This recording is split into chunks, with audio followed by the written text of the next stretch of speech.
Hey everybody, Wyoming James checking in with you again. So this is it. It is the last morning of archery season. It's the 30th of September. And I don't know why that's not focusing, but it's the 30th of September. It's the very last day of archery season. I'm going to give these elk one more go with my bow and arrow set. And then we're going to, if for some reason I don't get one, then I'll come back on the 8th and shoot one with a rifle. So I've got my always wonderful and always beautiful Mandy Harris with me, my good luck charm. So this should be it.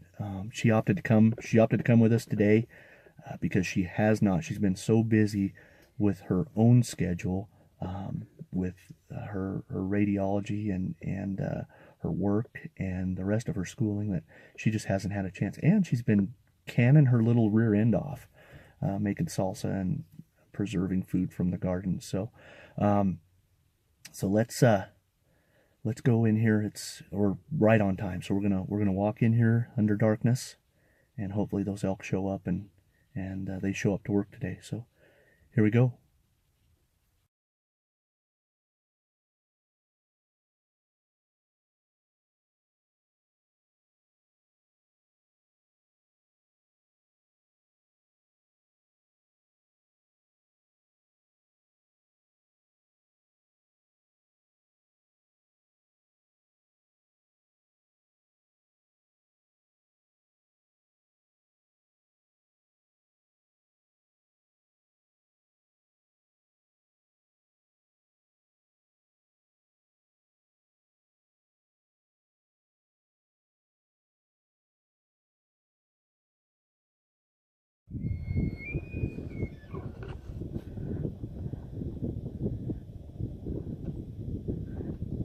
He's coming.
Well, hello again, everybody.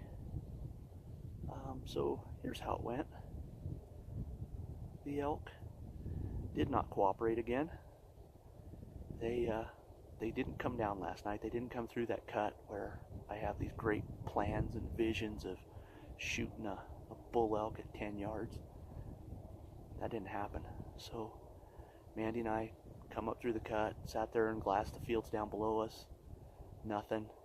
So I said, well, they've got to be up higher. So we turned around, started heading up the hill, and I stopped, and it was still not even daylight yet. It was dark, but you could see bodies moving around on this hillside that we're sitting on. So I convinced Mandy that it was elk, and because I convinced her of that, she was okay walking straight up the face of this thing to get behind him. So we got up the top, wind was good, everything was, I mean, you'll see it, there's a couple of little clips of me sneaking along this ridge, but it's just wide open. So we had them on one side of the ridge, we were on the other, and then we switched sides of the ridges. They got on this side and we got on the other side, and we got to within one, that one bull that you see, there's actually two bulls there. The herd bull was chasing that other bull off, and they came within about 90 yards of us. Still too far. So we just bird dogged them the whole way down this ridge, and finally we got to a point to where we ran out of cover. We had to just watch them walk away. So in doing so, we climbed up to the top of this ridge that we're on, and they ended up right back about there, going up the mountain proper. So that's where they're headed. I'm not chasing them anymore. I'm too old for that. I'll just wait another 7 days and I'll come back and shoot one with a rifle down in the flats, so we don't have to pack it out for 2 days. Because the further we got up in here, Mandy's like, so where would we take it now? Well, that way. So it's a haul out of here. Now if I shot one right where I'm sitting, no problem, it's all downhill, but it's still, I got to go back to the other side, get the truck and bring it around. So there would be some, I told her I'm not shooting a scrub. Not up here, that's for sure. So we are going to, now here's a cool thing, sitting right here on this ridge, I'm looking straight down that way, and I'd love to show you guys, but if I do that, it's going to give away my super secret spot, so I ain't about that life. But straight behind the camera, take my word for it, is an elk shed laying there. So I don't know how chalky it is or how old it is, but it's an elk shed. I found it with my own eyes, and so I'm going to walk down there and get it, and I'll pack that out. That may be the only trophy I end up with this year. So okay, so we are going to check out from the top of the ridge here. We're going to head back for the pickup, and then probably back to town and just hang up the bow for the season, and then we'll come back with a rifle. But Wyoming James, Powder River Mandarin, reminding you that I don't want no scrub. All right, so this is what we spotted from the top side. It's a good 5. I think it's last year's, or this spring, I guess.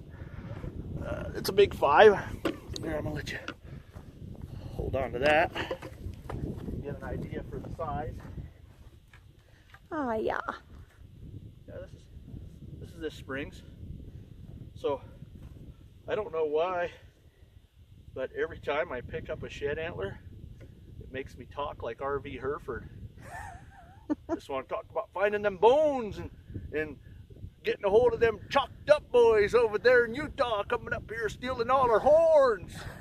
So, ARV, they didn't get this one, buddy. Of course, this isn't a res shed either, but we're, I guess you'd probably call this a rag, huh, RV? Anyway, them chalked up boys left this one behind, so somebody can come up and give me a ride back to town with my shed antler. I'd be really appreciated. RV, I think the world of you, man. You're great. Keep it up.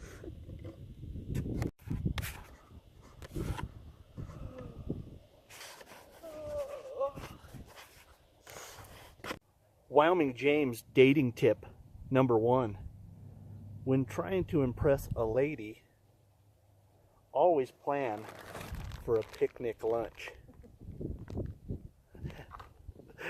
Make her a tortilla, peanut butter, honey, roll-up fajita wrap, because girls love tacos.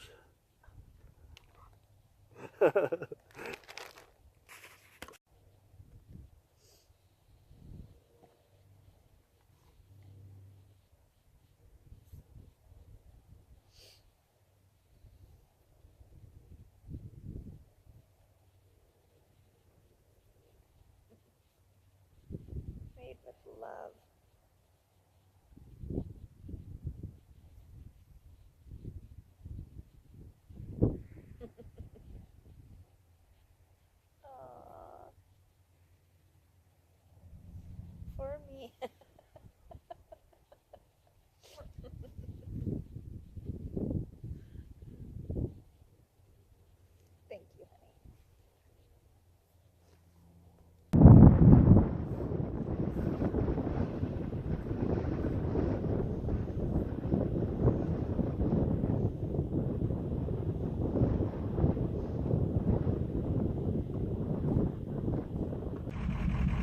Wyoming James dating tip number 2. Boys, don't be afraid to let her express her strong, independent, feminist side. You know, even if a gal insists that you get all the gates, don't be afraid to let her get a couple of them, just, you know, in the spirit of equality. Here ends dating tip number 2 from Wyoming James.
And just like that, they ran away. They ran out of my life. So let me give you the background on that little deal. So as you can see, we're out here in the absolute flats. I'm going to say flats. There's some rolling hills, but I mean, it's like I'm hunting antelope out here. As a matter of fact, that's what busted me, was antelope. I had the wind on those elk. They were about 130 yards away from me. I just had to cross over that little ravine, and I would have been 45 yards from them, maybe. But there was some antelope down below them that I didn't see. They busted me, and when they went, the elk went. So here I am, elkless. So here's how that deal all happened. Mandy and I were coming off the mountain, and we were way up high, and we had found that shed antler, and we were sitting there kind of collecting our thoughts. It might have even been when we were having lunch. We were sitting there collecting our thoughts, and I spotted that group of elk that you see clear down here in the flats. It's just, like I said, it's just real rolling hills. And we go this way too. I'm careful not to give you guys all my secrets, because I hate to see some of my YouTube subscribers out here hunting next year with tips that I gave them. So anyway, I'm not that guy. If anybody wants to know about my hunting spots, I'll tell you. Just PM me. And I'm not saying I won't lie to you, but I'm not saying I won't lie either. Anyway, I digress again. So I spot those elk. I told Mandy, I said, hey, you know what? We can drive to within about a mile of those elk. And so we get back to the truck, and she opted out of this little sneaky sneak because she was done. I don't blame her. I was done too, but I wanted to show you guys some more elk. Didn't really care about shooting that one. He was a great big 5 on one side and had a little 6th point on the other. So he was a 5x6, heavy horned, but he's not the one I want. I mean, if the opportunity would have arose, I'd have hung my tag on him for sure, because, well, with a bow and being able to drive to him in a pickup, yeah, there's a couple things to be said about that. So, you got to watch some elk run away. You got to watch them kind of just grazing around and chilling out there for a little bit too, though, so that was kind of fun. But anyway, so that's it. I'm going to head back to the truck. Oh, I'm already headed back to the truck, and we'll catch up with y'all and Mandy when I get back to the truck. Dollars a donut, she's asleep, and she's probably eating all the lunch too. We'll see. All right, so that is it. That is the sum total of my archery hunting days for this year. Real quick update for you. I would have lost money had I bet dollars to donuts that Mandy was asleep when I got back to the pickup. She was not asleep. That's a true story. I would have told you if she was. Matter of fact, here's what I thought about doing. I thought about sneaking up to the truck and videoing the drool running out of her mouth if she was sleeping. So because there's no video, that's proof positive that she wasn't sleeping. No, she wasn't. She was just sitting there with the binos watching what's going on. So we now have to wait 7 days. Gotta wait until October 8th. I guess that's 8 days, but whatever, isn't it? We wait 7 days, but anyway. So October 8th is when this thing opens back up for rifle season. Shouldn't be a problem. I don't want to jinx myself, but it shouldn't be a problem coming out here and getting one with a rifle, especially Nick's long-range smoke pole. So we'll probably do that, and we're going to shoot some video. It should be a heck of a lot easier. They just won't be bugling. I mean, they might be bugling, but they won't be going crazy like they have been and rutting real heavy. So what other updates do I need to give? Oh, okay, so here's one. This is a response to our faithful and loyal viewer, Mr. Crazy Mountain 777 up there in Montucky. So here's the deal. I'm assuming it's he. I hope it's a he. Crazy Mountain 777 asked when you all were going to get to check out the chicken operation. And I cannot believe that I haven't mentioned it before now. We have a whole YouTube page dedicated to the chickens. That's what started this whole thing. We actually started the chicken videos before we started the hunting videos. So, it is under Powder River Organics. Powder River Mandarin, Powder River Organics. Get it? Anyway, so I am going to put a link in the description of this video for the chicken videos. And as you're watching those chicken videos, you're going to see me say, I'm putting a link to the hunting videos and the chicken videos. And yeah, I'm such a jackass. I don't know why I didn't go the other way, but now I'm doing it. So Crazy Mountain 777 from up there near Livingston, Montana. I hope you slip over, and what we've done is we've done one every single day since we got those chicks. We got them as 2-day-old chicks. So they are, I think right now, as of today, they're like 75 days old. right now. 74 or 75, I think, is today. So, so we're gonna go back into town. We're gonna move chicken tractors.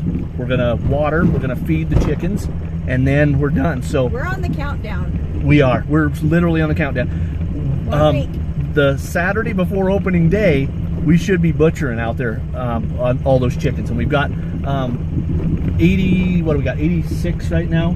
86 or 87. 86 or 87 birds is what we've got left. We started out with 100. I killed a bunch through negligence and other. Coons. We lost some to some predators. So yeah, there's some cool stuff on there. So you people who like watching stuff die, get over to my chicken killing video and watch the predators get killed too. So but yeah, so we are next Saturday, a week from today, we'll be butchering those chickens. So, and then we've got to find something else to do to fill the time. But so that's really it. I want to thank everybody again. Thank you so much for following me along these last 10 or 11 days, whatever it's been. We're gonna do more of this. Hunting season never ends for me. There's always something to hunt.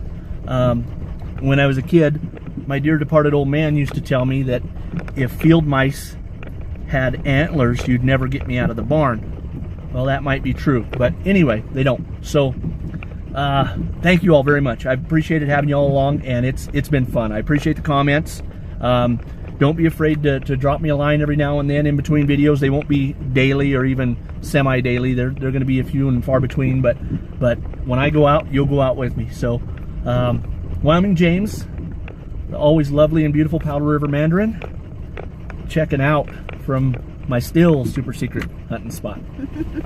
Adios.